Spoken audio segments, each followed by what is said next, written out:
Hello everyone. Yesterday we were on the topic basic operations or basic building blocks of block diagram, right?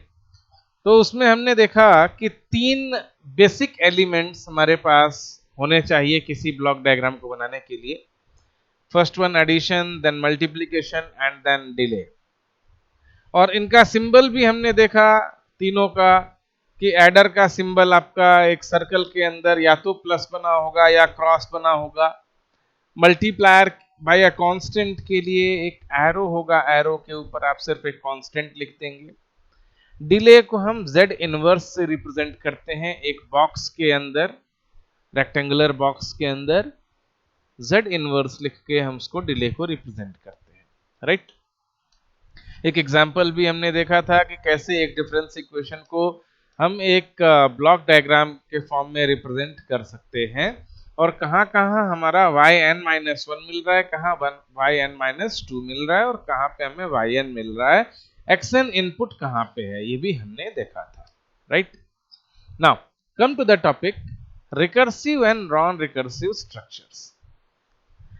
जितने भी structures हम बनाएंगे वो या तो रिकर्सिव होंगे या नॉन रिकर्सिव होंगे। तो बेसिकली हम ट्राई करते हैं जो स्ट्रक्चर्स हैं उनको रिकर्सिव स्ट्रक्चर बनाने की कोशिश करते हैं। कारण कि रिकर्सिव स्ट्रक्चर जो है वो एक जनरलाइज्ड स्ट्रक्चर कहलाता है, ठीक ना।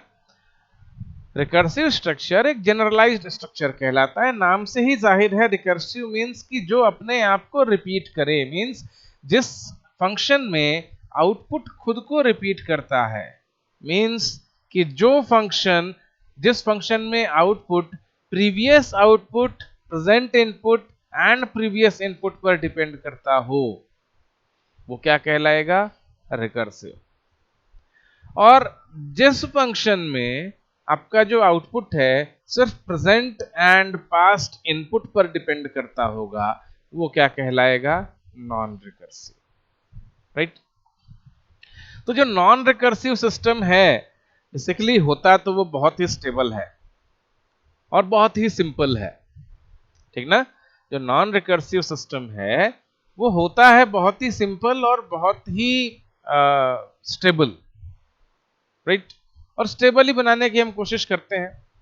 लेकिन जो नॉन रिकर्सिव सिस्टम है उसको आप जनरलाइज्ड फॉर्म नहीं दे सकते हैं, ठीक ना। उसको आप जनरलाइज्ड फॉर्म नहीं दे सकते हैं। उसकी एक लिमिटेशन है कि एक पर्टिकुलर फ्रीक्वेंसी रेंज तक ही आप उसको यूज कर सकते हैं। जहां आप उस फ्रीक्वेंसी रेंज के बियॉन्ड जाएंगे आपका वो जो स्ट्रक्चर है वो एप्लीकेबल नहीं होगा, वो काम नहीं करेगा। तो वहां आपको क्या लाना होगा? नॉन रिकर्सिव स्ट्रक्चर, ठीक है।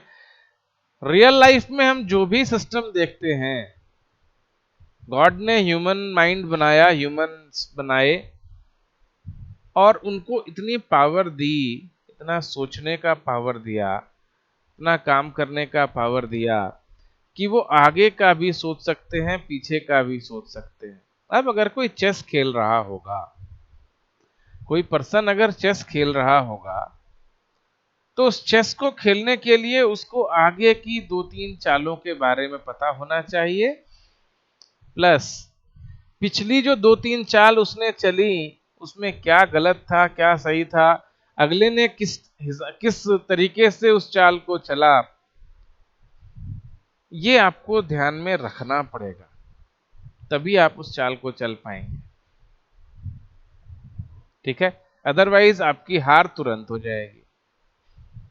तो ये किस टाइप का सिस्टम है? ये एक रिकर्सिव सिस्टम है कि हमें चाल चलनी है लेकिन उसके पहले उसका क्या आउटपुट हो सकता है उसको हम पहले सोच ले रहे हैं और उसके अकॉर्डिंग फिर चाल चल रहे हैं,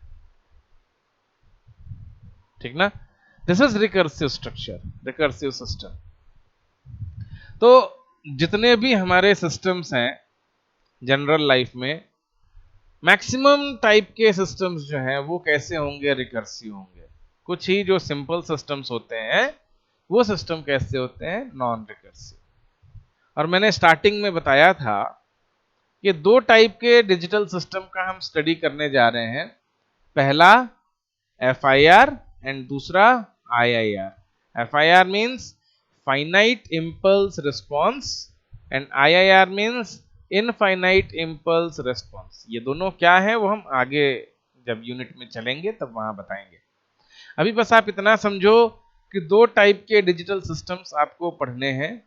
पहला FIR, दूसरा IIR, finite impulse response and infinite impulse response. So the system requires two multiplications, one addition and one memory location। जो सिस्टम आपके सामने दिख रहा है, that system requires two multiplications, one addition and one memory location। कहने का मतलब क्या हुआ कि दो जगह यहां पर आपका मल्टीप्लिकेशन हो रहा है। इसको जो इन्होंने इस तरीके से दिखाया है, आप सिंपल एक एरो बनाकर वहां पर आप इस टर्म को लिख सकते थे, ठीक ना। ऐसे ही यहां पर आप n लिख सकते थे सिर्फ एक एरो बनाकर, कोई दिक्कत नहीं। वो रिप्रेजेंटेशन का तरीका है, कौन कैसे रिप्रेजेंट करता है, ठीक है। तो यहां पर दो जगह मल्टीप्लिकेशन हो रहा है, एक यहां पर एडिशन हो रहा है और एक ये डिले एलिमेंट है जिसको इन्होंने मेमोरी एलिमेंट का नाम दिया हुआ है, ठीक है। तो एक ये डिले एलिमेंट है। This system is recursive system which means the output at time n depends on any number of past output values। यहां आप देखेंगे आउटपुट क्या है, yn। ये yn वापस z इनवर्स के साथ किसमें आ रहा है, ऐड हो रहा है xn के साथ। तो जैसा मैंने आपको लास्ट लेक्चर में बताया था कि z इनवर्स क्या करता है, अगर हम yn के साथ z इनवर्स लगा रहे हैं तो हमें क्या मिलेगा, z इनवर्स yz। मीन्स पहले फंक्शन क्या रहा होगा, मीन्स वहां पर फंक्शन क्या मिलेगा, अगर पहले yn था तो यहाँ क्या मिलेगा, yn-1। yn-1 का z ट्रांसफॉर्म क्या मिलेगा, z इनवर्स yz, राइट। तो यहां yn है, yn z इनवर्स से होकर निकला, तो यहां पर क्या मिलेगा, yn-1, राइट, yn-1। और उसमें आपने n का मल्टीप्लाई कर दिया तो यहां क्या मिल जाएगा, n इंटू yn-1, राइट। अब ये जो फंक्शन है yn-1 का टर्म है, ये किसके साथ ऐड हो रहा है, xn के साथ, और फिर आपको क्या मिल रहा है, yn। Means output previous output पर भी डिपेंड कर रहा है, yn-1 पर भी डिपेंड कर रहा है, ठीक ना। yn जो है yn-1 पर भी डिपेंड कर रहा है, ठीक है। That's why the system is recursive. और जहां पर ये चीज नहीं होगी वो सिस्टम कैसा होगा, non recursive. So a recursive system has feedback output of the system into the input। This feedback loop contains a delay element। यही जो z इनवर्स है, इसको हम मेमोरी कहें, इसको हम डिले एलिमेंट कहें, कुछ भी कह सकते हैं, ठीक है जी। If yn depends only on the present and past input, if yn depends only on the present and past input, it is called non-recursive। ध्यान देना, पिछले केस में जो आपका आउटपुट है वो किस पर डिपेंड कर रहा है, वो जो आउटपुट है वो डिपेंड कर रहा है आपके पास्ट आउटपुट वैल्यूज पर। देखो यहां क्या लिख रहा है, past output values depends on any number of past output values। Input पर तो करेगा ही, साथ ही साथ पास्ट आउटपुट वैल्यूज पर भी डिपेंड कर रहा है, इसलिए वो क्या था, रिकर्सिव। अभी क्या है, yn depends only on the present and past inputs, only inputs, present and past inputs. It is called non-recursive system, right? तो यहाँ दो टाइप के सिस्टम बने हुए हैं, आप ध्यान देंगे। ये जो सिस्टम है इसमें जो आपका yn है, या ये कहें ये जो सिस्टम फंक्शन है वो किसका फंक्शन है, that is the function of only x, means only input, whether it is present input or past input। xn की बात करें तो xn present input है, xn minus 1, n minus 2, n minus 3, n minus m ये जो है ये क्या है, past inputs, ठीक ना। तो ये सिर्फ प्रेजेंट एंड पास्ट इनपुट्स पर डिपेंड कर रहा है फंक्शन, इस वजह से ये क्या है, नॉन रिकर्सिव। और यहाँ आप देखिए यहाँ पर क्या है, फंक्शन किस पर डिपेंड कर रहा है, yn minus 1 up to yn minus n, ये क्या है, past outputs. Then xn to xn minus m means present input and past input, इन सब पे डिपेंड कर रहा है, इसलिए ये फंक्शन कैसा है, ये सिस्टम कैसा है, रिकर्सिव। यहाँ आप देखेंगे जो भी रिकर्सिव सिस्टम होगा उसमें आउटपुट से एक लाइन निकलेगी जो कि डिले से होते हुए फिर से सिस्टम में आएगी, ठीक ना। तो इस लूप को हम क्या कहते हैं, इस लूप को जनरली हम नाम देते हैं, ये जो आप घुमाकर ले आते हो वापस इसमें ऐड करते हो, इसको हम क्या नाम देते हैं, फीडबैक लूप। क्या नाम देते हैं, फीडबैक लूप। तो हम दूसरी लैंग्वेज में ये भी कह सकते हैं कि जिस सिस्टम में फीडबैक लूप होगा वो कैसा है, रिकर्सिव, और जिसमें फीडबैक नहीं होगा वो कैसा है, नॉन रिकर्सिव। जनरली जो आपका FIR फिल्टर है वो नॉन रिकर्सिव टाइप का सिस्टम है, और जो IIR फिल्टर है वो रिकर्सिव टाइप का सिस्टम है। सो what are the advantages of block diagram representation? There are many advantages of block diagram representations. Block diagram हम बनाते किस लिए हैं, क्योंकि ब्लॉक डायग्राम देखने से ही हमें पता चल जाता है कि सिस्टम का स्ट्रक्चर कैसा होगा, उसमें कितने डिले एलिमेंट्स यूज होंगे।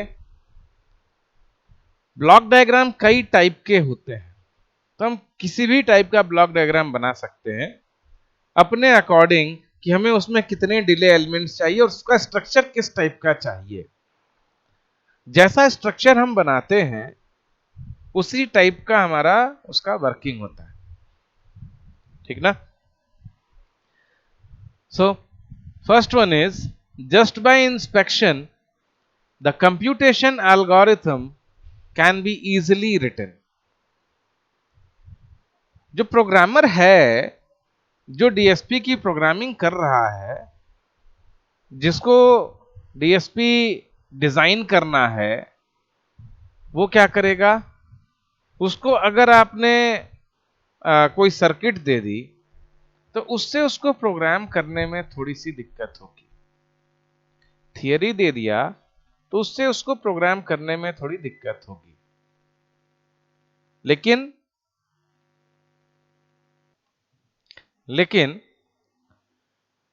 अगर उसको आपने ब्लॉक डायग्राम दिया तो उस ब्लॉक डायग्राम से उसको प्रोग्राम करने में काफी हेल्प मिलेगी।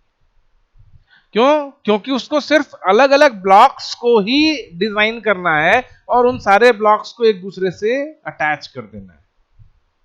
ये बहुत ही सिंपल स्टेप होता है डिजाइनिंग का, ठीक है। तो अगर आप किसी डिजाइनर को ब्लॉक डायग्राम देते हैं, किसी प्रोग्रामर को ब्लॉक डायग्राम देते हो, तो उसको प्रोग्राम करने में, कोड करने में बहुत ज्यादा प्रॉब्लम नहीं होती। Next is the hardware requirements can be easily determined. Hardware requirements आप इजीली डिटेक्ट कर सकते हो, डिटरमिन कर सकते हो कि कौन कौन से हार्डवेयर उसमें लगेंगे। A variety of equivalent block diagram representations can be easily developed from the transfer function. A variety of equivalent block diagram representations can be easily developed from the transfer function. बहुत सारी varieties हैं block diagram के, मैंने आपको बताया। हमें जो block diagram चाहिए, जिस टाइप का चाहिए, मान लो हमें कैस्केड चाहिए, पैरेलल चाहिए, मतलब जिस टाइप का हमें स्ट्रक्चर चाहिए हम उस टाइप का स्ट्रक्चर वहां बना सकते हैं। उसके अकॉर्डिंग हम अपने हार्डवेयर चूज कर सकते हैं, उसके अकॉर्डिंग अपनी प्रोग्रामिंग कर सकते हैं। तो जिस प्रोग्रामिंग को करने में हमें आसानी होगी हम उस टाइप से अपना ब्लॉक डायग्राम चेंज कर सकते हैं। The relationship between the output and the input can be determined. Relationship between output and input means transfer function. Transfer function find out करना हमारे लिए बहुत जरूरी होता है। Transfer function means impulse response of the system. तो किसी system का अगर आपने ट्रांसफर फंक्शन फाइंड आउट कर लिया, input output relationship find out कर लिया, इसका मतलब कि उस सिस्टम की प्रॉपर्टी आपने फाइंड आउट कर ली। अब अगर सिस्टम की प्रॉपर्टी आपके पास है तो आप उसके जैसे कई सिस्टम्स बना सकते हैं, ठीक ना, कई सिस्टम डिजाइन कर सकते हैं, या फिर आप चाहें तो उसमें कुछ मॉडिफिकेशन भी कर सकते हैं, ठीक है। Now basic structures of a digital system. अब हम रियलाइजेशन पार्ट पर आगे बढ़ते हैं और डिजिटल सिस्टम के बेसिक स्ट्रक्चर्स कौन कौन से हैं अब उनके बारे में हम जानते हैं, ठीक ना। तो जब हम बेसिक स्ट्रक्चर्स की बात करते हैं तो पहला बेसिक स्ट्रक्चर, या ये कहें कि जितने भी स्ट्रक्चर्स हैं उन सबको हम दो पार्ट में डिवाइड करते हैं। First one canonic form and second one non-canonic form. First one canonic form and second one non-canonic form. Canonic form कौन सा हुआ? Canonic form हुआ कि अगर आपके सिस्टम में delay elements, number of delay elements उतने ही हैं जितना कि आपके सिस्टम का ऑर्डर है, ठीक ना। System order is equal to the number of delay elements, then the form is, realization form is canonical, otherwise it is non canonical. If the number of delays in the realization block diagram is equal to the order of the difference equation or the order of the transfer function of the digital filter, then the realization structure is called canonic, otherwise it is non-canonic structure, ठीक है जी। So for example we have two structures. On the left side you can see there are four number of Z inverse, four number of Z inverse, ठीक ना। और system का order कितना है? इस system का ऑर्डर है 2, ट्रांसफर फंक्शन का ऑर्डर है 2। कैसे पता करेंगे? अलग अलग इन दोनों, यहां देखो हो क्या रहा है, कैस्केडिंग हो रही है। क्या हो रहा है? कैस्केडिंग हो रही है। Cascading means multiplication of two functions, multiplication of two structures, right. तो यहां कैस्केडिंग हो रही है। किसकी किसकी कैस्केडिंग हो रही है? तो एक ये वाला फंक्शन है आपके पास इधर लेफ्ट हैंड साइड में, और एक इधर राइट हैंड साइड में फंक्शन है, इन दोनों की कैस्केडिंग हो रही है। अगर हम इस लेफ्ट वाले की बात करें तो लेफ्ट वाला है क्या? आप देखिए यहां से आ रहा है बी नॉट, तो बी नॉट के साथ क्या ऐड हो रहा है? B1 into z inverse. दिख रहा है? यहां से आ रहा है बी नॉट, यहां से क्या आ रहा है? B1 into z inverse. तो b naught plus B1 into z inverse. यहां जेड इनवर्स है, यहां तक आया जेड इनवर्स, इस जेड इनवर्स से मिला तो क्या बन जाएगा? Z power minus two. तो B2 Z power minus to. और अब ये जो B2 Z power minus to है, ये किससे ऐड हो रहा है? B1 Z power minus one से। और ये दोनों किस में मिल रहे हैं? बी नॉट में। तो बेसिकली यहां पर क्या मिला? B naught plus B1 Z inverse plus B2 Z power minus two. ठीक ना? और इन सबके मल्टीप्लिकेशन में क्या है? एक्सन। इन सबके मल्टीप्लिकेशन में क्या है? एक्सन। अच्छा, यहां पर क्या मिल रहा है? यहां आप देखिए, जब एक चीज ध्यान रखना, जब कभी भी इस टाइप का फीडबैक स्ट्रक्चर आता है, जब कभी भी इस टाइप का फीडबैक स्ट्रक्चर आता है, उस टाइम पे 1 डिवाइडेड बाई का टर्म बन जाता है। ठीक ना? जहां कहीं भी इस टाइप का फीडबैक स्ट्रक्चर आएगा, वहां 1 डिवाइडेड बाई का टर्म बन जाएगा। क्लियर है? तो ये क्या बन रहा है? A1 Z इनवर्स, और यहां से क्या आ रहा है? A2 Z inverse. चूंकि ये दोनों माइनस में है तो क्या लिखेंगे? Minus A1 Z inverse minus A2 Z power minus to. और चूंकि ये इसका डायरेक्शन लेफ्ट में है, ये जो लाइन है, इस लाइन के डायरेक्शन किधर है? फॉरवर्ड डायरेक्शन है। और इस पर गेन कुछ नहीं लिखा है तो आप इसको 1 मान सकते हैं। यहां कोई गेन लिखना भी नहीं चाहिए। क्यों नहीं लिखना चाहिए वो हम आगे बताएंगे। ठीक ना? तो इसको 1 माना जाता है। सो 1 माइनस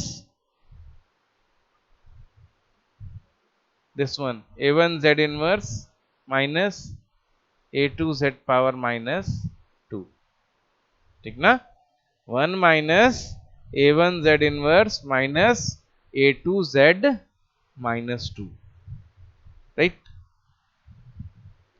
ये किस में आएगा? 1 डिवाइडेड बाई का टर्म आएगा। ठीक है जी? ये आएगा 1 डिवाइडेड बाई का टर्म। अब वो क्या फंक्शन है वो हम बाद में बताएंगे, जब बोर्ड पर आएंगे तो वो सारी चीजें हम बताएंगे। अभी बस इतना समझो कि ये 1 डिवाइडेड बाई का टर्म है। तो 1 डिवाइडेड बाई आपका जो फंक्शन आया A1 Z inverse plus A2 Z power minus to 1 के साथ में, और कैस्केडिंग है तो फंक्शन क्या बन गया? B naught plus B1 Z inverse plus B2 Z power minus two divided by 1 plus A1 Z inverse plus A2 Z power minus two. आप कहेंगे कि यहाँ माइनस है, मैंने प्लस क्यों लिया? यहाँ माइनस है, मैंने प्लस क्यों लिया? जब हम फीडबैक लूप बताएंगे तो उसमें इस चीज को हम क्लियर कर देंगे। अभी बस इतना समझो कि अगर यहाँ पर माइनस होगा तो वहां 1 प्लस A1 Z इनवर्स हो जाएगा, अगर यहाँ प्लस होगा तो वहां 1 माइनस A1 Z इनवर्स हो जाएगा। ठीक ना? तो बस इतना समझो अभी कि अगर यहाँ पर माइनस है तो वहां क्या होगा? 1 प्लस A1 Z इनवर्स, अगर और नीचे भी माइनस है तो plus A2 Z power minus two. ठीक है जी? तो ट्रांसफर फंक्शन क्या बना? B naught plus B1 Z inverse plus B2 Z power minus two divided by 1 plus A1 Z inverse plus A2 Z power minus two. System order कितना है? Numerator और denominator दोनों में ही 2, पावर कितना है? 2। तो सिस्टम ऑर्डर कितना है? ट्रांसफर फंक्शन का ऑर्डर कितना है? 2। ठीक है? 2 सेकेंड ऑर्डर सिस्टम है।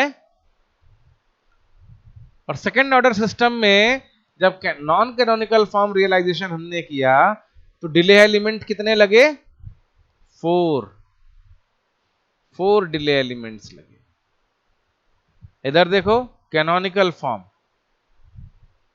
कैनोनिकल फॉर्म में क्या है, इसका भी ऑर्डर वही है, इसका भी ऑर्डर वही है 2, सिस्टम ऑर्डर वही है 2, लेकिन डिले एलिमेंट कितने हैं? 2। तो जितने डिले एलिमेंट उतना ही सिस्टम का ऑर्डर, ट्रांसफर फंक्शन का ऑर्डर। तो कौन सा फॉर्म होगा? कैनोनिकल। और अगर ऐसा नहीं है तो कौन सा फॉर्म होगा? Non canonical. क्लियर है? It is to be noticed that in the canonical form, the system order, which is 2, equals the number of delay units in the filter, which is also 2. यहाँ देखो, in the non-canonical version, the system order is not equal to the number of delays, which are 4. Both filters perform the same task. दोनों same function है तो same task perform करेंगे, दोनों system same है तो same task perform करेंगे, लेकिन performance में थोड़ा सा डिफरेंस होगा। कैसे? यहां पर 4 डिले एलिमेंट है तो कुछ तो डिले प्रोवाइड करेगा, यहां 2 डिले है तो सिस्टम थोड़ा तो फास्ट होगा, ठीक, लेकिन टास्क सेम परफॉर्म करना है। अगर इसको एक फ्रीक्वेंसी बैंड को पास करना है, 0 से 500 हर्ट्ज तक की फ्रीक्वेंसी बैंड को पास करना है, तो ये भी 0 से 500 तक की फ्रीक्वेंसी बैंड को ही पास करेगा, उससे अलग को नहीं करेगा। ठीक है? The canonical version results in smaller digital hardware because it uses fewer delay units. इसका हार्डवेयर छोटा होगा कैनोनिकल फॉर्म का, जबकि नॉन कैनोनिकल का हार्डवेयर बड़ा होगा। देखने सही लग रहा है? ठीक है। Types of structures used in DSP. DSP में कौन कौन से स्ट्रक्चर्स यूज होते हैं, अब हम उस पर आते हैं। ठीक है, या ऐसा करते हैं, इस टॉपिक को हम कल स्टार्ट करेंगे। अभी जो पीछे वाले टॉपिक्स हैं उनको मैं थोड़ा सा और एलाबोरेट कर देता हूं और एक्सप्लेन कर देता हूं बोर्ड पर, ताकि आपको वो कुछ और क्लियर हो जाए। So in case of realization of digital systems, we have 3 elements. First, adder,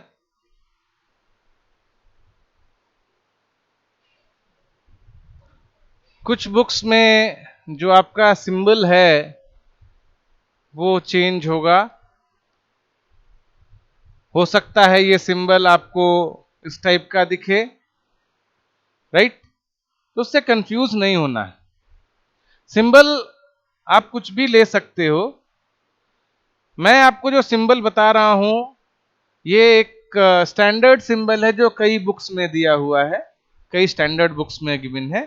ठीक है, तो आप इसी सिंबल को लेकर चलें, राइट? अगर कहीं प्लस वाला भी है तो उससे कंफ्यूजन वाली कोई बात नहीं है। इस क्रॉस का ये मतलब नहीं है कि ये मल्टीप्लायर है, ठीक ना, ये एडर है। इसके साथ में यहां पर प्लस का साइन बना रहेगा, यहां भी प्लस का बना रहेगा, तो ये क्या कहलाएगा? x1n plus x2n, right? और अगर यहां पर साइन प्लस की बजाय माइनस का बना होगा तो ये क्या बन जाएगा? x1n minus x2n। ठीक है जी। अगला सिंबल है आपका मल्टीप्लायर बाय अ कांस्टेंट। इधर है आपका xn, यहां पर कांस्टेंट है a। ठीक है, तो a कांस्टेंट है, तो इसका मतलब क्या हो गया कि xn के साथ a मल्टीप्लाई हुआ और यहां क्या मिल गया, a xn।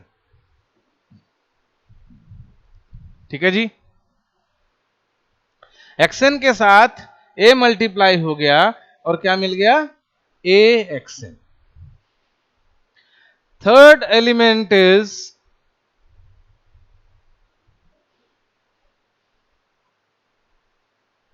delay. Let's say here is xn and this one is delay. तो यहां आपको क्या मिलेगा, यहां आपको मिलेगा xn माइनस। अच्छा, इसको समझने के लिए हम ऐसे कह सकते हैं कि अगर यहां पे xn है, यहां z इनवर्स है, तो चूंकि z इनवर्स z ट्रांसफॉर्म का ही एक फॉर्म है, ठीक है, तो xn को हम xz क्यों ना लिख दें, ये भी z ट्रांसफॉर्म का फॉर्म है, ठीक ना। यहां हमने xz लिखा, यहां z इनवर्स है, तो यहां मल्टीप्लाई होने के बाद क्या मिलेगा, z इनवर्स xz। और ये जो z इनवर्स xz है, जब इसका हम इनवर्स z लेंगे तो क्या मिलेगा, x n माइनस वन। इस xz का इनवर्स z लेंगे तो क्या मिलेगा, xn। ठीक है, क्लियर है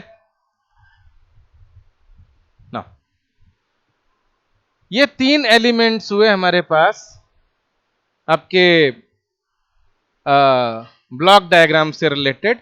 इन्हीं तीन एलिमेंट्स के बेस पर आपका रियलाइजेशन होना है, ठीक ना।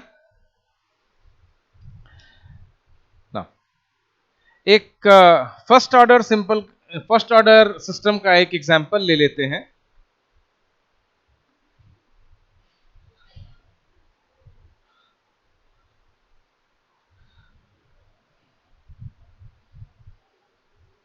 Let's say we have yn is equal to xn plus ay n minus 1, right? xn plus ay n minus 1। अब अगर इसको हमें रियलाइज करना है तो देखो हम शुरुआत कहां से करेंगे, yn क्या है, आउटपुट है, और xn क्या है, इनपुट है, राइट। तो सबसे पहले इनपुट बना लो xn, राइट, सबसे पहले इनपुट बना लो xn।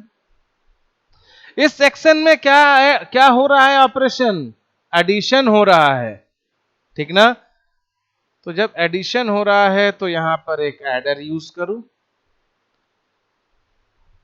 एडिशन होगा तो एक और लाइन यहां पर आएगी, वो लाइन किसकी होगी, a into n minus one की होगी। तो यहां आप लिख सकते हैं a into y n minus one, और इसके बाद आपको क्या मिलेगा,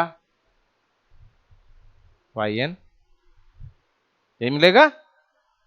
अच्छा, ये तो हुआ इस इक्वेशन को देखकर जो हमने बनाया। इसमें ये a y n minus one कहां से आया, अब हम इसको देखते हैं। तो ये जो yn है, yn से yn माइनस वन कहां से आएगा, yn से yn माइनस वन लाने के लिए हमें क्या करना होगा, एक डिले एलिमेंट यहां देना पड़ेगा। तो जैसे ही हम एक डिले एलिमेंट देंगे, यहां पर क्या मिलेगा, yn माइनस वन, राइट। और इस yn माइनस वन में अगर हमने एक मल्टीप्लायर लगा दिया, कांस्टेंट मल्टीप्लायर a, तो हमें क्या मिल जाता है, ay n minus one, right. तो ये बना आपका complete structure, complete block diagram for this system, right. तो ऐसे ही आप अपने किसी भी डिफरेंस इक्वेशन का, इसको हम कहते हैं डिफरेंस इक्वेशन। यह है डिफरेंस इक्वेशन, ठीक ना। यही अगर कंटिन्यूअस टाइम में होता, ये चूंकि डिस्क्रीट टाइम में है, डिस्क्रीट डोमेन में है, तो क्या कहलाया? Difference equation. अगर यही कंटिन्यूअस डोमेन में होता तो क्या कहलाता? Differential equation. वहां पर यह किस फॉर्म में होता? वहां पर होता d by d x y x is equal to something, ठीक ना। इस टाइप का इक्वेशन पढ़े होगे, इस टाइप का इक्वेशन पढ़े होगे आप लोग। इसको कहते हैं डिफरेंशियल इक्वेशन। और जब यही आपके डिस्क्रीट डोमेन में आता है, ठीक ना, तो वहां x की जगह n सिंबल यूज किया जाता है और वो क्या बन जाता है? Difference equation, right. Now come to recursive and non recursive structures. तो जैसा मैंने आपको बताया, रिकर्सिव स्ट्रक्चर कौन से हैं? रिकर्सिव स्ट्रक्चर्स वो हैं जो खुद को रिपीट करते हैं, जो खुद को रिपीट करते हैं, ठीक ना। और ये एक जनरल फॉर्म होता है, जनरल टाइप के सिस्टम होते हैं जो खुद को रिपीट करते हैं। हर जगह इनको यूज किया जा सकता है, इन्हीं में मॉडिफिकेशन करके आप नॉन रिकर्सिव सिस्टम भी पा सकते हैं। तो अगर हम एक जनरल फॉर्म लिखना चाहें रिकर्सिव सिस्टम का, तो क्या लिखेंगे? yn is equal to function of yn minus 1 yn minus 2 up to yn minus k xn minus 1 xn minus 2 up to xn minus k, और yn is equal to minus of summation k is equal to 1 to n ak divided by a naught y n minus k plus summation m is equal to again k is equal to 0 to m bk over b naught x n minus k।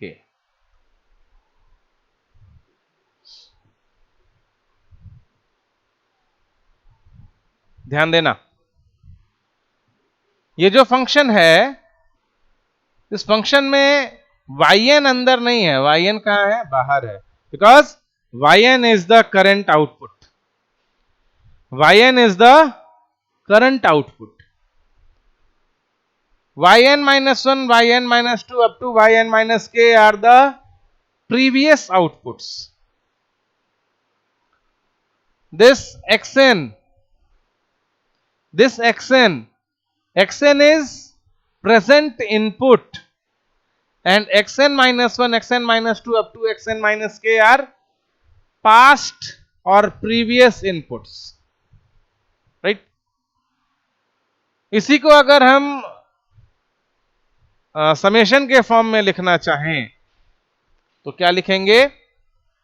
yn is equal to minus of summation k is equal to 1 to n ak divided by a naught yn minus k plus summation k is equal to 0 to m bk over b naught x n minus k। यहां हम k variable हमने k variable लिया है, इसको हम m n कुछ भी ले सकते हैं, p कुछ भी ले सकते हैं, डिपेंडिंग ऑन कि कितने टर्म्स का हमारा आउटपुट है और कितने टर्म्स का इनपुट है।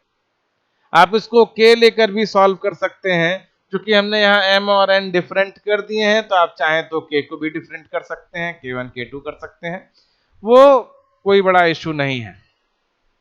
ये सिर्फ ये बता रहा है कि how many terms are there for past inputs and past outputs, right. तो यह है रिकर्सिव सिस्टम। अगर इसी रिकर्सिव सिस्टम में हम इस AK को 0 कर दें, AK को 0 कर दें, ठीक ना, तो क्या मिलेगा? इस AK को 0 करते ही ये पूरा टर्म 0, ठीक ना, ये पूरा टर्म 0 और मिलेगा क्या? सिर्फ ये। और ये सिस्टम है क्या? ये सिस्टम है क्या? ये सिस्टम है आपका नॉन रिकर्सिव। ये सिस्टम क्या है? Non recursive. इसमें आपका y का कोई टर्म नहीं है, ठीक ना। ये सिस्टम क्या बनेगा? सिर्फ नॉन रिकर्सिव। इसलिए मैंने कहा कि recursive systems are generalized systems, और उन रिकर्सिव सिस्टम्स को जब आप थोड़ा सा मॉडिफाई करते हो, थोड़ा सा मैनिपुलेट करते हो, तो वो रिकर्सिव सिस्टम्स क्या बन जाते हैं? नॉन रिकर्सिव सिस्टम्स, ठीक।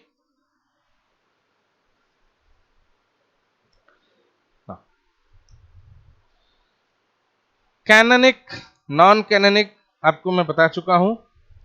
Now types of structures. Types of structures.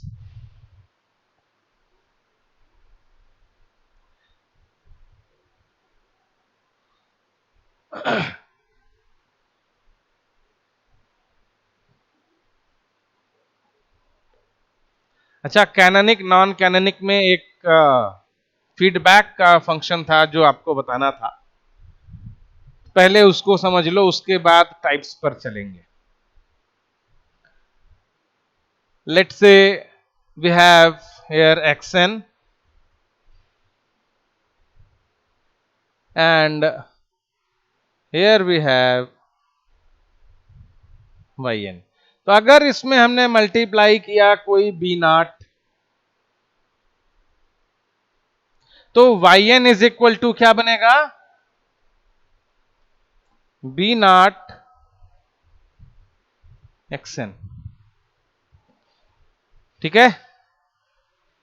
अगर हमने xn और yn के बीच में एक कांस्टेंट मल्टीप्लायर b0 लिया, तो yn इज इक्वल टू क्या बनेगा? b0 xn।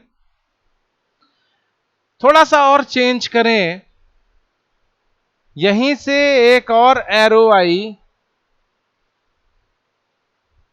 यहां पर आपने दिया b1, यहां आपने लगा दिया z इनवर्स,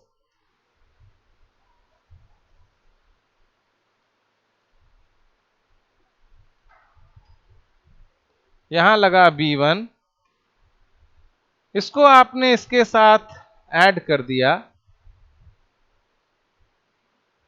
ठीक है जी। तो इतना करने के बाद अब यहां पर क्या मिलेगा? xn-1, ठीक ना।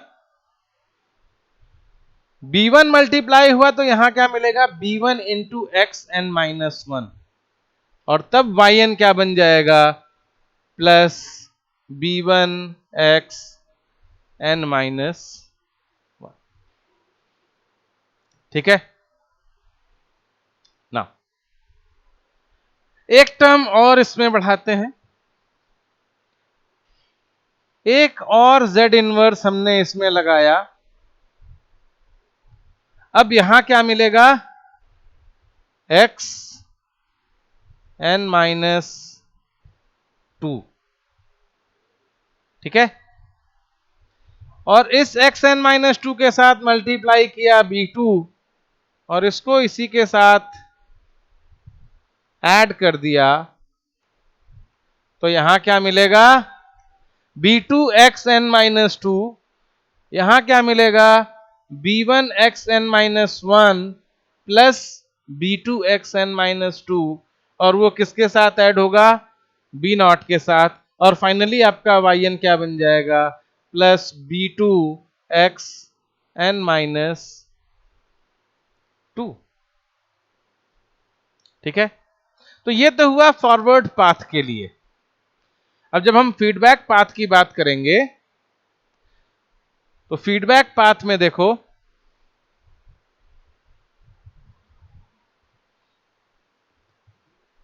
यहां है xn, यहां है yn, यहां हमने लगाया z इनवर्स, यहां पर है a1, ये इधर आकर इसके साथ ऐड होता है, ठीक ना। अच्छा, अभी हमने यहां पर प्लस ही दिया है, ध्यान देना, इसी टाइप का पाथ था। अब इसको अगर हमें समझना है तो हम एक एक स्टेप आगे बढ़ेंगे। यहां yn है तो यहां क्या मिलेगा, yn-1। यहां क्या मिलेगा, a1/n-1, ठीक ना। यहां क्या मिलेगा, xn प्लस a1/n-1, ठीक ना। और ये है क्या, is equal to yn, it means yn is equal to xn plus a1/n-1 and yn minus a1 yn-1 is equal to xn। अगर इसका हम z ट्रांसफॉर्म लें तो yz minus a1 z inverse yz is equal to xz, और yz 1 minus a1 z inverse is equal to xz। and what is transfer function, input output relation, output over input, frequency domain of output divided by frequency domain of input, या ये कहें z transform of output divided by z transform of input is equal to transfer function। so yz over xz becomes 1 divided by 1 minus a1 z inverse, ठीक है। मैंने आपको क्या बताया था, मैंने यही बताया था कि जब भी रिवर्स डायरेक्शन होगा तो वहां फंक्शन क्या बनेगा, 1 डिवाइडेड बाई क्या बनेगा, क्या बन रहा है, 1 डिवाइडेड बाई। दूसरी चीज क्या बताई थी, अगर यहां प्लस a1 है तो यहां माइनस a1 होगा, अगर यहां माइनस a1 होगा तो यहां प्लस a1 बनेगा। और तीसरी चीज मैंने कही थी कि यहां हम कुछ लिखते नहीं हैं, इसको सिर्फ 1 रखा जाता है और कुछ नहीं। अगर आपने कुछ यहां लिख दिया तो उसका फंक्शन डिफरेंट हो जाएगा, इसलिए ये हमेशा ध्यान रखना कि यहां आप कुछ नहीं लिखोगे, यहां प्लस दोगे तो यहां माइनस आएगा, यहां माइनस दोगे तो यहां प्लस आएगा, ठीक। और जब कभी भी डायरेक्शन रिवर्स होगी तो ये 1 डिवाइडेड बाई का टर्म बनेगा, ठीक। यहीं से हम फिर अगली क्लास में स्टार्ट करेंगे। Thank you.